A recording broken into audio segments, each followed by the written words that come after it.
Damos la bienvenida en el estudio de los desayunos de 24 horas a Luis Verde Soto, vocal del Consejo Nacional Electoral. Luis, buenos días. Bienvenido a nuestro programa. Gracias. Bueno, ayer se analizó un documento presentado por usted para poder hacer reformas al Código de la Democracia que puedan corregir evidentes errores, taras o no sé cómo llamarles del sistema electoral que fueron visiblemente evidenciadas durante el último proceso. ¿Cuáles son las propuestas y cómo evalúa usted el sistema en general?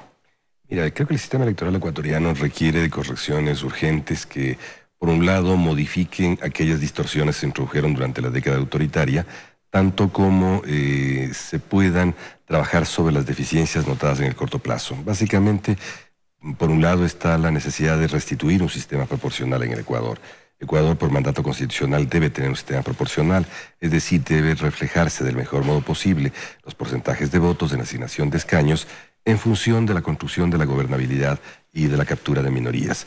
Esto en Ecuador, a partir del sistema DON, no es posible y es preciso correcciones de allí. Es decir, es preciso buscar la fórmula adecuada, y creo que es el método Webster, para todas aquellas circunscripciones que tienen más de 6 autoridades, tanto a nivel cantonal cuanto a nivel de las elecciones de parlamento, y a la vez en las circunscripciones menores trabajar con el sistema JARE. Esto permitirá un punto de equilibrio entre gobernabilidad y representación. Creo que la búsqueda de esta solución es importante. Lo propio respecto a la conformación de partidos.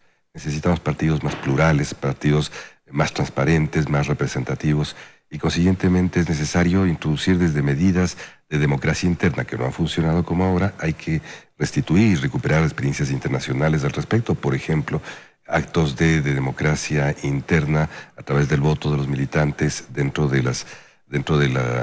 todas las ciudades de modo paralelo, como eliminar los partidos de naturaleza local. Me refiero a partidos y movimientos de naturaleza parroquial, cantonal, como yo, que eliminaríamos aproximadamente 160 de estos organismos, y ir lentamente depurando aquello que es central. En Ecuador deben haber solamente partidos provinciales, partidos nacionales y movimientos solamente a nivel provincial y de modo transitorio que se conviertan en partidos políticos en su momento. Se debe lograr que los partidos políticos acojan pluralidades internas. Consiguientemente, los militantes de los partidos deben votar internamente y deben votar en las listas una preferencia para saber cómo ordenar las listas. No solamente debe haber la decisión partidaria, sino también la decisión de cada militante de cuál es el nivel de preferencia que ellos quisieran. Creo yo que es necesario que los partidos estén formados con una etapa de militancia previa de 2 años y que solamente entonces puedan habilitarse como candidatos. Esto implicaría evitar los partidos de alquiler, los partidos que se arriendan, y evidentemente conectado a esto el tema de la economía, llamémosla así, de la política, todos los temas de una campaña cara, todos los temas de una forma de subvención política pública y los temas del financiamiento político privado también tienen que ser tratados. En el tema privado, por ejemplo, estamos proponiendo que existan un software a través del cual se limiten los gastos, se clarifiquen los gastos, aquello que se puede gastarse en una campaña, y sobre todo que los gastos sean legitimados hasta 3 días después de ocurridos. De este modo se evita la doble contabilidad, se evitan gastos irresponsablemente legitimados y fundamentalmente un control cruzado de ese tipo de gastos. El mayor daño que se puede hacer a la política este rato es el dinero ilícito, el dinero fraudulento o simplemente el manejo irresponsable del dinero público. Para el dinero público, evidentemente, hay que introducir cambios. Esta vez hay que reconocerlo con fuerza, de que no hubo participación del gobierno central en el financiamiento o en el proceso electoral, pero sí hubo un gasto excesivo, fundamentalmente en comunicación, durante el semestre último, previo a la determinación de campañas por parte de los gobiernos locales. Vamos entonces detallando poco a poco, ¿no? Para poder, por ejemplo, impedir que se vuelva a repetir esta situación de que tuvimos 81,000 candidatos y 250 movimientos y partidos políticos participando en las elecciones, lo cual suena muy democrático, pero en la práctica realmente ocurre todo lo contrario, porque se dispersa el voto y finalmente quizás no terminamos eligiendo a las mejores autoridades, sino pues se terminan beneficiando unos u otros por esta división de votos, fuerzas y a veces en ocasiones ideologías. Entonces, en ese sentido, dices que hay que fortalecer a los partidos políticos, eliminar los partidos o movimientos locales o parroquiales, lo cual suena bien, pero ¿por qué no también introducir esta posibilidad de que se vote por lista y no por persona? Porque eso también distorsiona. Por eso se eligen personas que salen en la televisión, cantantes, gente conocida, gente que se visibiliza dentro de las listas y que ayuda a jalar a otros candidatos. Mira, el tema básico es eliminar, para que funcione el sistema proporcional, son 3 medidas que están conexas una a otra. La una es restablecer un sistema proporcional a través del cambio de la fórmula. La segunda, hay que eliminar las circunscripciones provinciales. Perdón, las circunscripciones cantonales, la división de las diversas ciudades. Las circunscripciones chicas favorecieron a que funcione la fórmula DONT como asignación que aglomere gran cantidad de votos en torno a un partido político.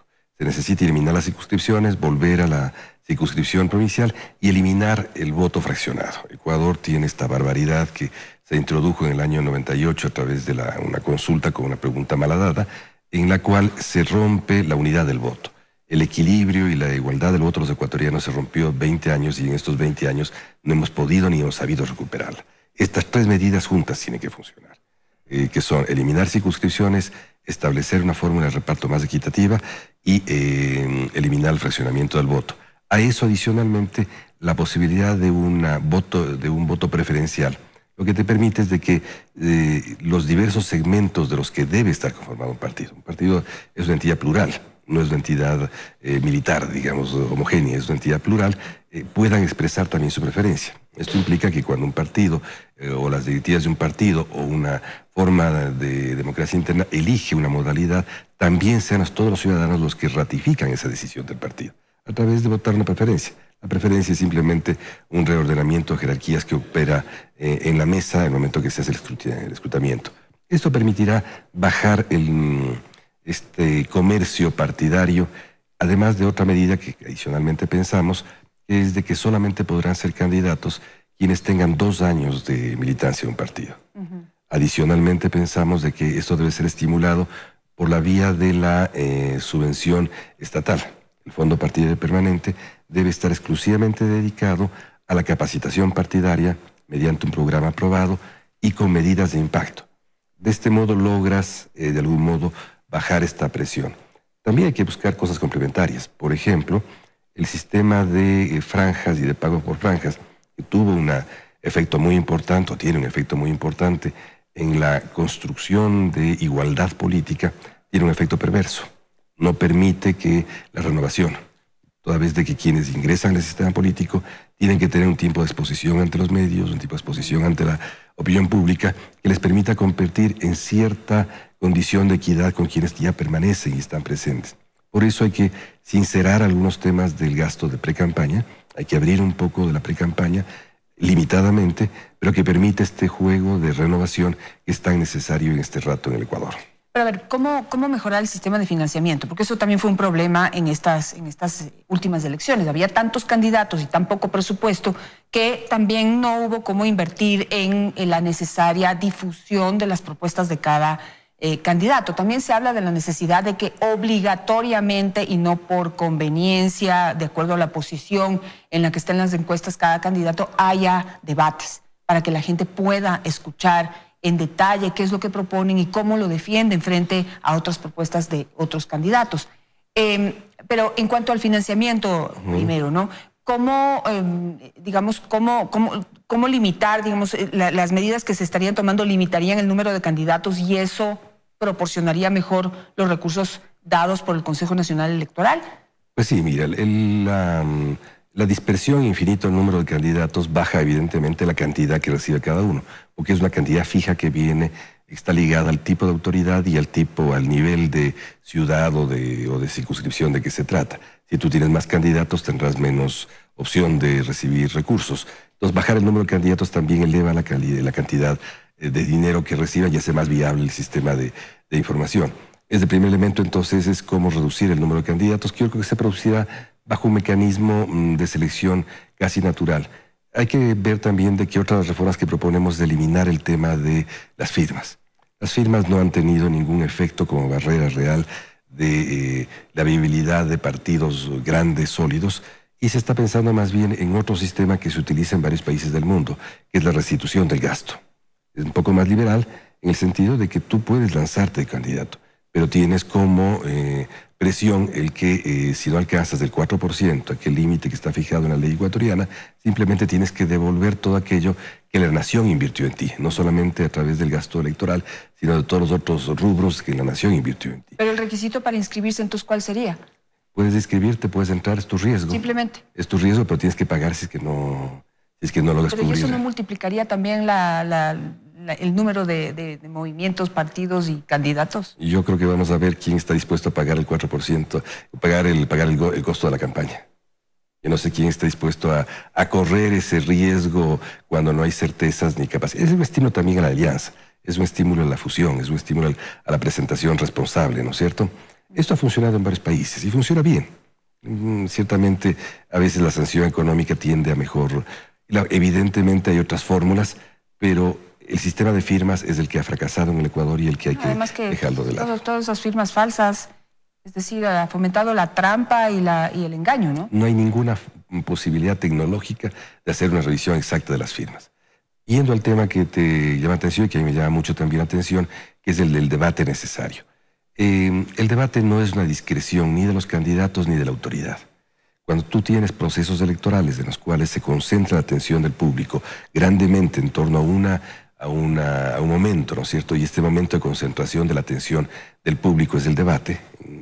Este rato estamos viendo los debates en España, por ejemplo, que son momentos de altísima concentración. Ellos se quejan de que es una campaña con el menor nivel de concentración, cuando va más del 50% de la audiencia está concentrada en torno a los debates. En esos casos hay que tener, en el caso ecuatoriano igual, hay que disponer de esa concentración de audiencia como un vehículo para ejercer el derecho a la información. Tú no puedes no utilizar esa concentración de atención para ejercer este derecho a la información. Lo propio ocurre con los candidatos.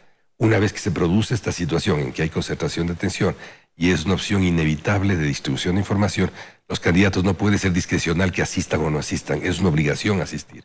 Igual que ahora, en el Ecuador es una obligación que cuando tú inscribes de candidato, tienes que terminar la candidatura, no está sujeto a tu discreción o a tu maniobra estar o no presente en la escena electoral una vez que asumiste una responsabilidad pública. Asumiste la responsabilidad de ese candidato, debate. Ahora, desde el punto de vista comunicacional, para que pueda haber buenos debates y pueda escucharse realmente las propuestas y ponerlas sobre la mesa y discutirlas con uno y otro candidato, no puede haber tantos candidatos. Evidentemente. No puede haber tantos candidatos. Es imposible para los medios de comunicación colaborar en ese sentido porque hasta ahorita no terminaría de invitar a los que eran candidatos y ya se terminaron las elecciones. Ahora, hay que utilizar el punto de concentración, ¿no? Es un punto de concentración que hay que utilizarlo. Cuando tú tienes excesivo número de candidatos, tiene que ser esto organizado por una comisión proba, que es la que define cuál es la estrategia de comunicación. Cuando tú tienes un exceso muy grande, obviamente tienes que trabajar con medidas de audiencia y tienes que trabajar en uno o dos momentos. Y tienes que trabajar con... Esto hicimos ya un estudio con Naciones Unidas, está el estudio puesto, está a disposición de todos. De hecho, estuvo a disposición de los miembros del Consejo de Participación, candidatos que no lo utilizaron. La idea es concentrar, cuando tienes 12 o 15, puedes concentrarlo en dos momentos a partir de un criterio de selección y aleatorio de presentación y logras pasar la excesiva cantidad, digámoslo así. Pero lo fundamental es utilizar el momento de concentración. Tú no puedes no utilizar el momento de concentración. Si tú vas a tener en el caso ecuatoriano, por decirte que la Asociación de Medios de Comunicación en un momento determinado cuentan con el 70, el 80% de audiencia, tú no puedes no usar esa audiencia. Sería irresponsable para la autoridad electoral no usar esa audiencia y no obligar, o con obligación pública, el que se utilice esa posibilidad de ejercicio del derecho de información. Lo propio de los candidatos. Si te prestas a que el candidato tienes que estar sujeto a este tipo de comparación pública, ¿no? Paso a otro tema y propuestas que se habían hablado, muchas desde el Consejo de Participación Ciudadana, también desde distintos ámbitos de la ciudadanía. El voto obligatorio, eliminarlo. Porque también ahí también se gasta mucho dinero tratando de convencer a gente que no le interesa las elecciones, que no le interesa quiénes son los candidatos, que no le interesa conocer propuestas, que simplemente va a votar porque quiere el certificado que le obliga la ley a tener. Pero no hay conciencia política. Entonces, tal vez concentrar el voto entre quienes sí están interesados en decidir el futuro de un país. Yo creo que ese es un tema sumamente delicado y difícil. A ver, tomemos experiencias más lejanas y recientes. Una de las más lejanas es Colombia.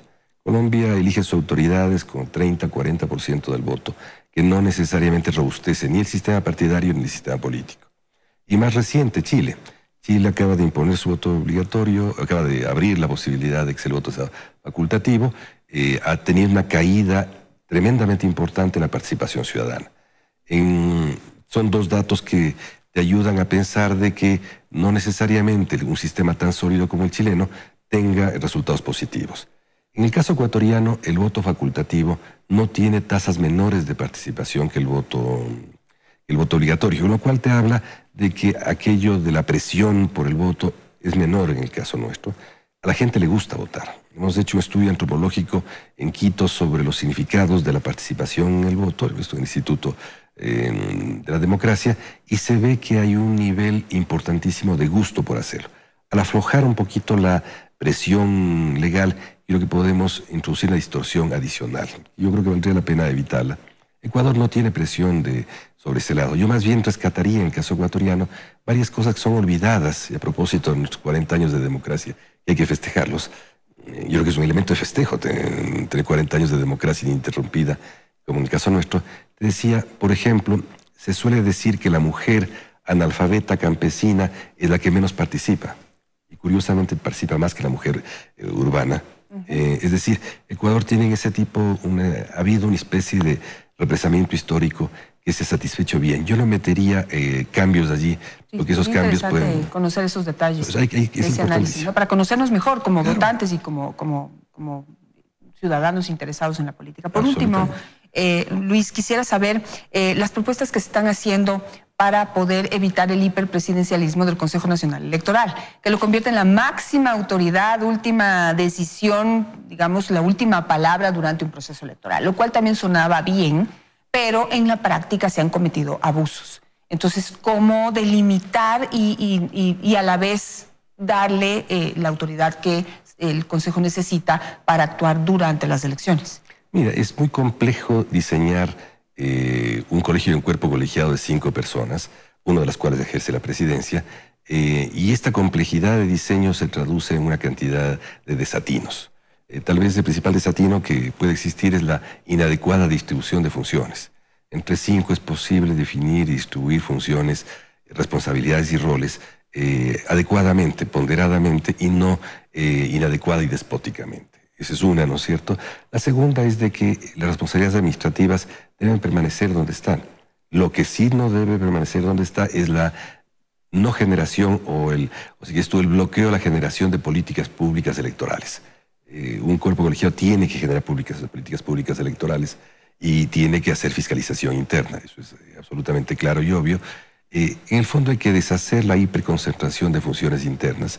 Y esta hiperconcentración tiene que abrirse a partir de nuevos equilibrios. Y los equilibrios vienen de que un cuerpo colegiado tiene que considerarse de pares, uno de los cuales ejerce la presidencia y tiene una responsabilidad administrativa, y no se debe considerar lo administrativo como la forma de subordinación, acabar o determinar con la forma de existencia de políticas públicas electorales en varios niveles. En temas tecnológicos, en temas de organización de procesos, en temas jurídicos, en temas de organización y relación con partidos políticos. Por ejemplo, en este último caso, no se ha logrado contactar con los partidos políticos a través de los cuerpos consultivos que existen. Apenas ayer, por ejemplo, hemos logrado que haya una relación con los partidos para poder hablar sobre esto, que ellos son los sujetos centrales, son los clientes de esto. Hemos logrado recién hablar. No se puede seguir funcionando a ciegas sin los actores fundamentales y los sujetos políticos. Me voy a quedar con eso. Muchísimas gracias, Luis Verde Soto, por estar esta mañana con nosotros.